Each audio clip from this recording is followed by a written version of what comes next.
ఈ సంతానము ఇసుక వలె విస్తారమగును. నువ్వు ఎంత కష్టపడినా నీ ఆశీర్వాదం తేలేవు. నీ సంతానానికి ఆశీర్వాదం ఇవ్వలేవు. నువ్వు భక్తి కలిగి ఉంటే గనక, ఏమండి, భక్తి గల పిల్లలు ఉంటే, తల్లిదండ్రులు ఉంటే వాళ్ళ పిల్లలు కూడా భక్తిగా ఉంటే వాళ్ళు రాజు టీవీ అనుకుంటా నేను. ఏమండి, అంతేనా కదా? దేవుని బట్టి భయపడి అన్నీ చేస్తారు ఎవరైనా.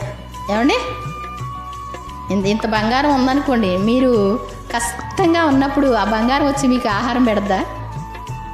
మంచి బంగళా ఉందనుకోండి, ఆ బంగళా మీకు ఏమండి సహాయం చేస్తుంది ఏదైనా.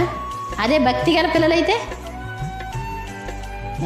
పిల్లలకి ఏమున్నా లేకపోయినా మీరు అడిగేది ఏంటి? ఎరా ఇల్లు కట్టావా, కారు కొన్నావా? ఇవి కాదండి. పిల్లల్ని బాగా ప్రార్థనలో నడిపిస్తున్నావా? ఏమండి, పిల్లలకి భక్తి నేర్పిస్తున్నావా అని నేర్పుకోవాలి. ఆడపిల్లలైనా ఏం చేయాలండి? భయభక్తులతో ఉండడం మనం నేర్పి